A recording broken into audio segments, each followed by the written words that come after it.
Welcome to Newsworthy Stories with Jacqueline Jimenez. Thank you for joining us for this special report because I have someone unique and special, and that's Robert Chelsea. He is the first African American to receive a face transplant. And so I'm so glad that you connected with me, you reached out, and we've been able to get even local news coverage to cover this. So, talk to me about who you are and what are you trying to share with us now? Well, who I am is simply an individual that was in an auto accident as a result of a drunk driver in the Los Angeles area, swerved on the freeway and ran into me. As a result of that, my car blew up, and I'm not sure how much detail you want, but when the car blew up, my lips were burned off and part of my tongue and my whole body. I was in the hospital for about a year and a half, and the first 6 months I was in a coma.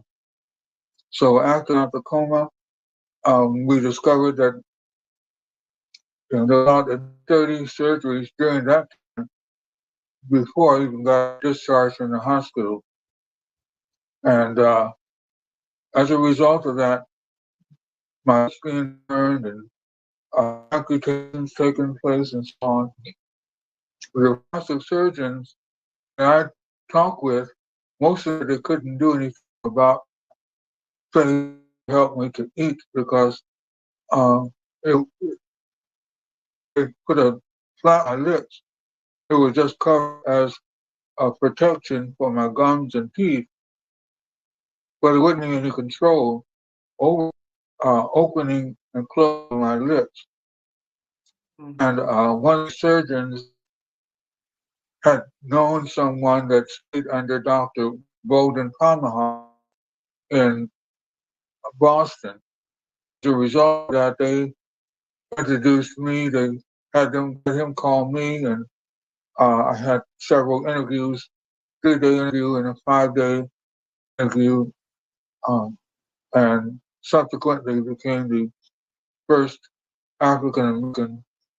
Actually, I'm also the oldest transplant patient in the world.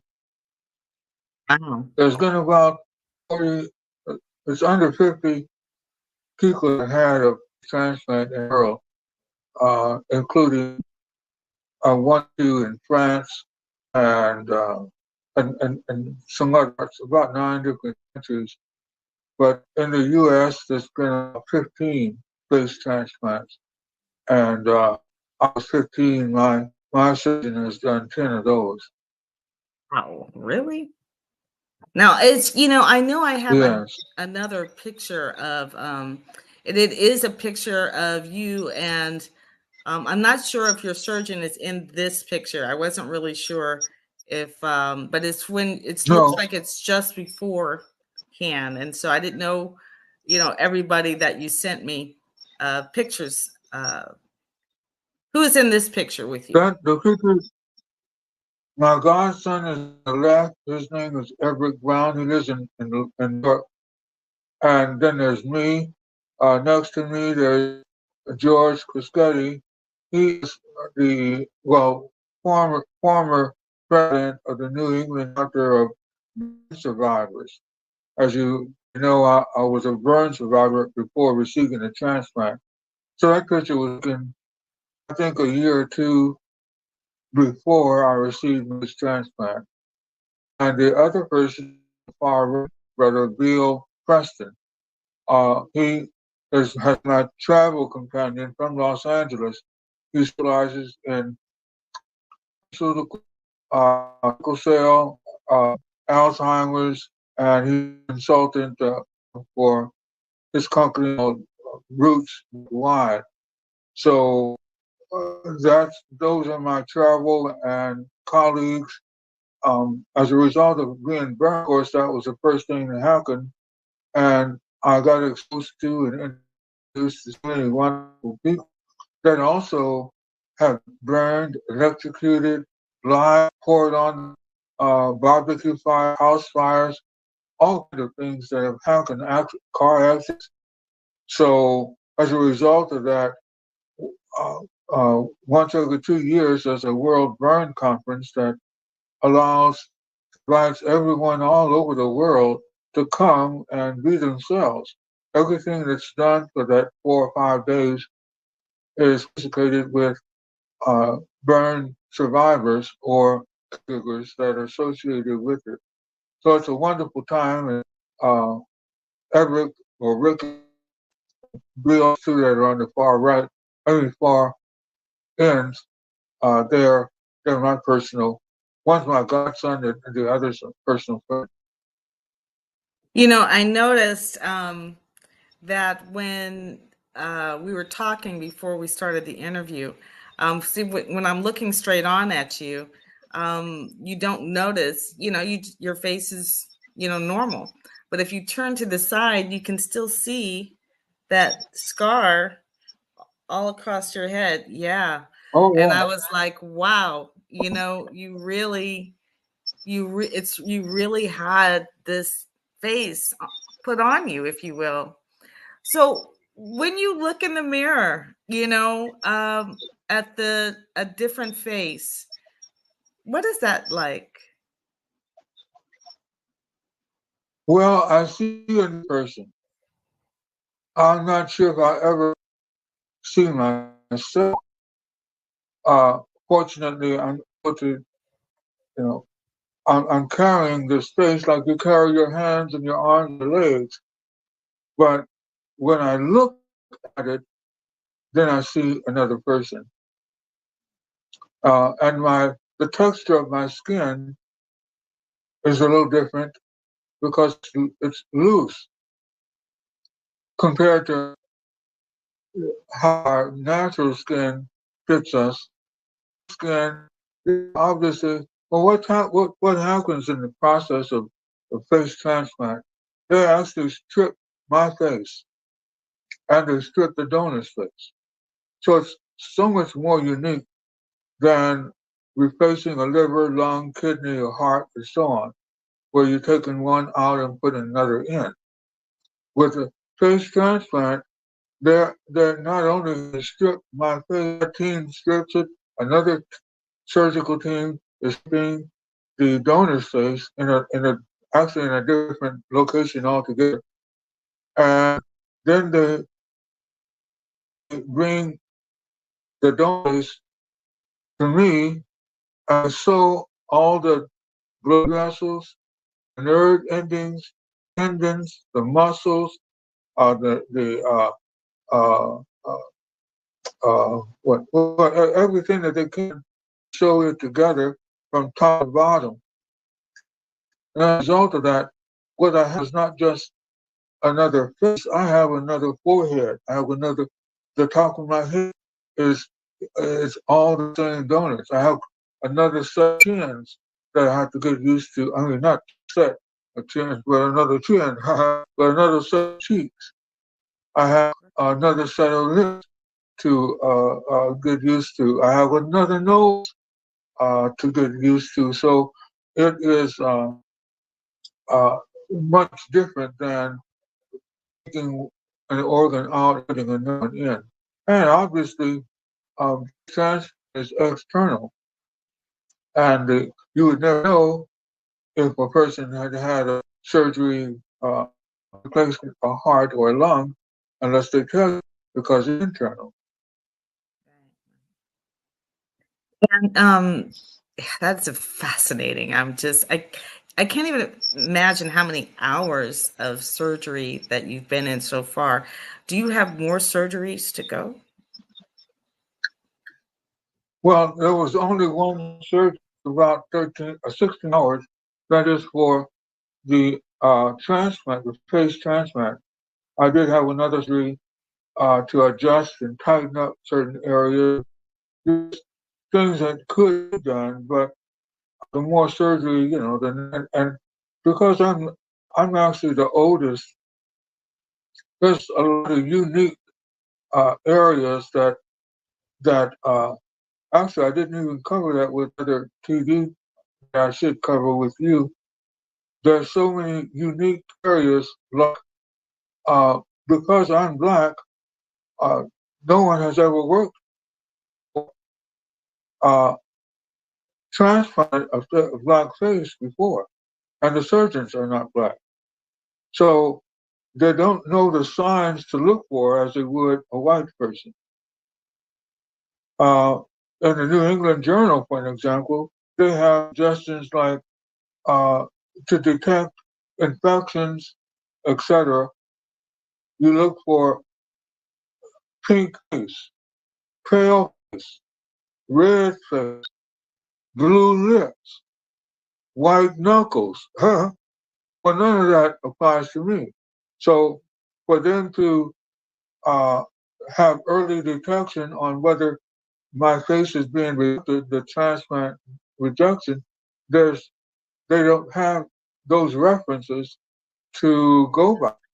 Uh, in addition to that, because I'm the oldest, the the cutoff on having face transplant was age 50. I was already 64 before we started talking about having a face transplant.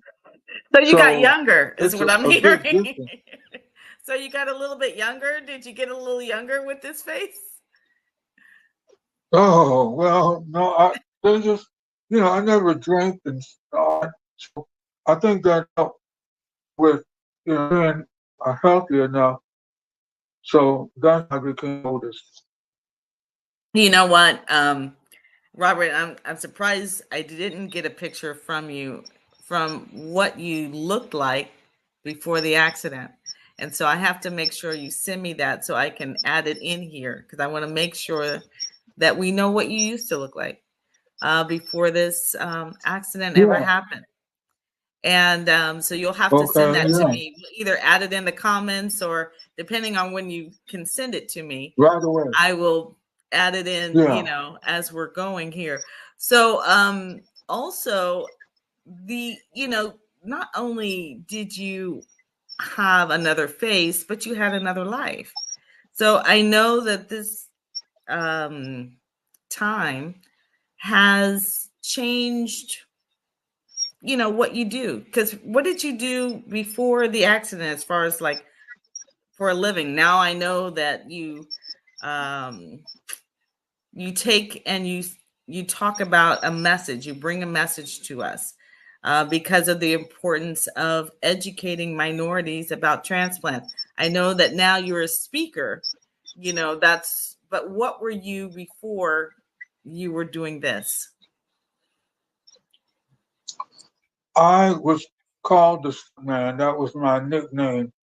I provided custom rubber stamps for and name badges, desk signs, wall signs, things like that. All kind of marking products, dog tags, anything that had to do with marking products. And I provided that service to various organizations and companies, the Sheriff's Department, Fire Department, Treasury and Tax, Auditor Controller, uh, virtually a county council.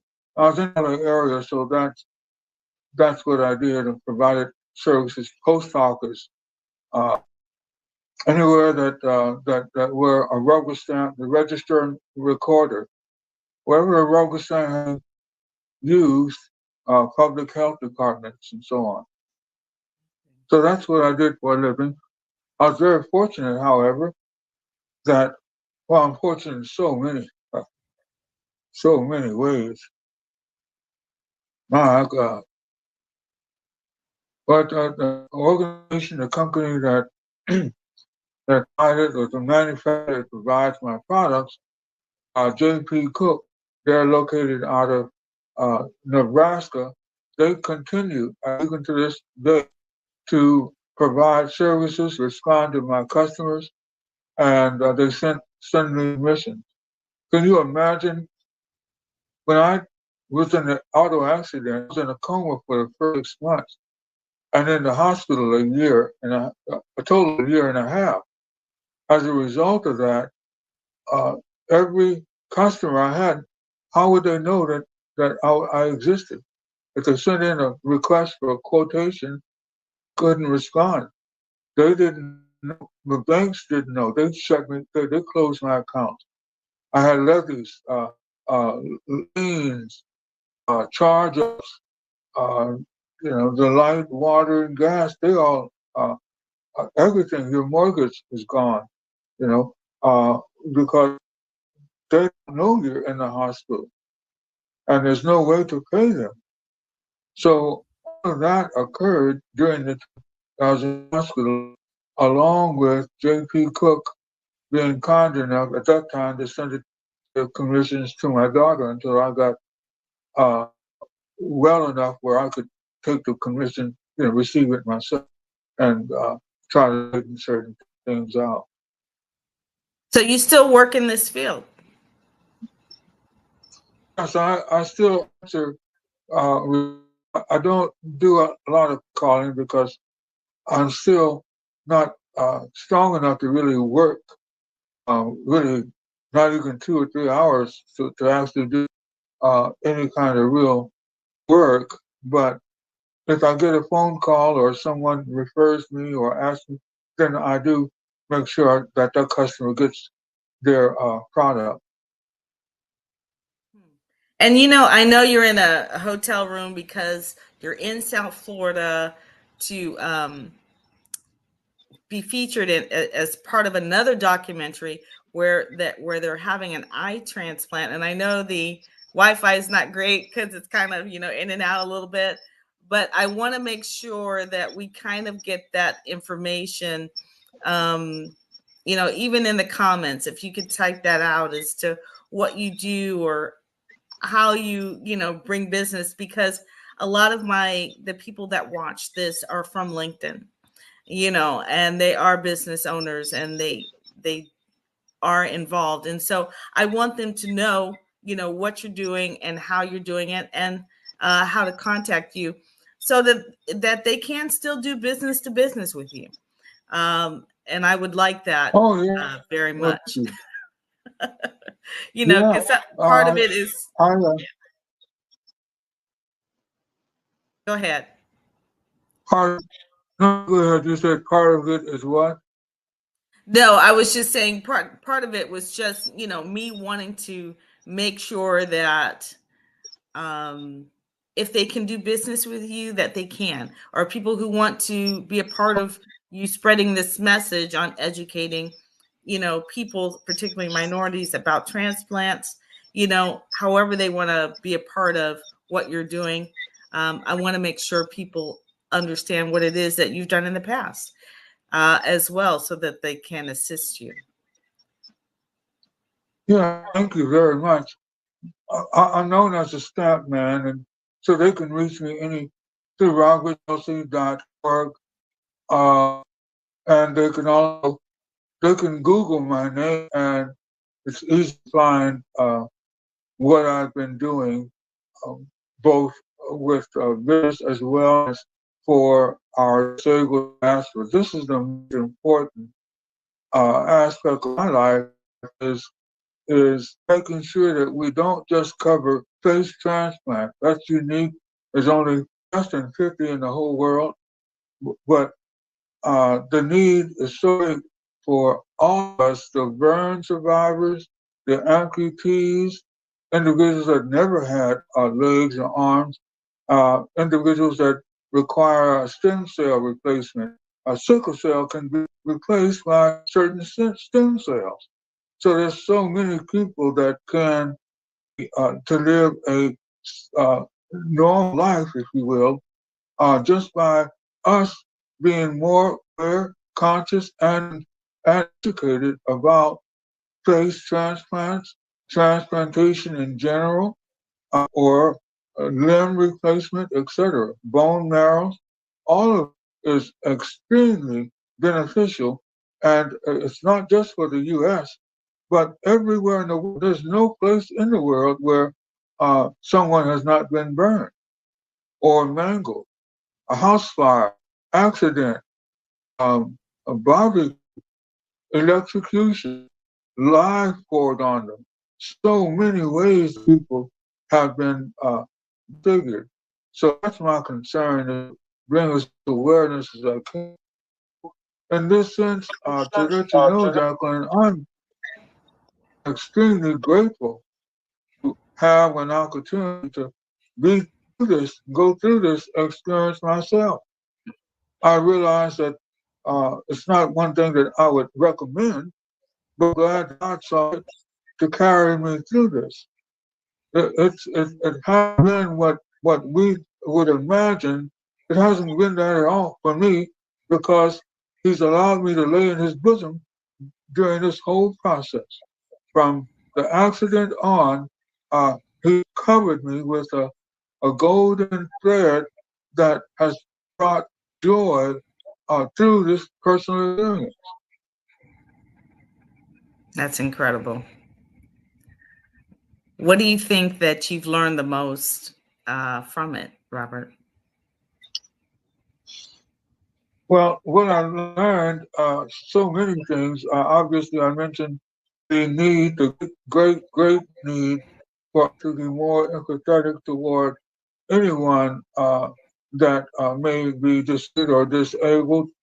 I talk to children when I go to schools. I try to talk with them about peer pressure and how a child underneath, you don't know what's underneath that child's clothing.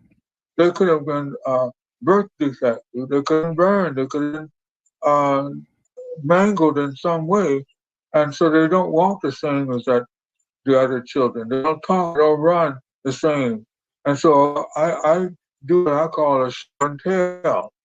I lift my legs up and my arms and show them all my burns, as many as I can, in public, so that they can see that even though I might look normal, what's underneath may not be because of not something of my own. It's not like you purposely hurt yourself.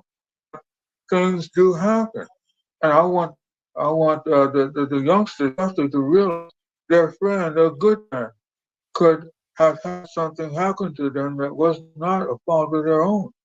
And even if it was a fault of their own, we all have made mistakes. We've all stumbled, and that really is a segue into what Connie asked from me about the driver, young driver. Can I find myself forgive him? And I quickly want anyone to know that it's not even something to forgive. It was an accident. It wasn't. It's me. How many times have I deceived someone, misled someone, lied to someone or to many, or to made commitments that I didn't keep? How many accidents have I caused in my lifetime? So how in the world could I take a moment uh, to consider charging this guy because of his accident and as many as I have had? I mean, so it's easy for me just to overlook that. Now I realize that the circumstances might be greater than someone else's, but not as bad as others. Many people have died as a result, but there's still accidents. So that's kind of how I see uh, how individuals uh, can help the children be more considerate of their friends, and how others can be more considerate of our colleagues and peers all over this world. Thank you so much for sharing your story and just giving us some insight on what that's even like. I know that you're going to be a part of this documentary, and this is a South Florida surgeon. So hopefully, when the documentary comes together, we'll be able to bring that story to you because it's remarkable as well.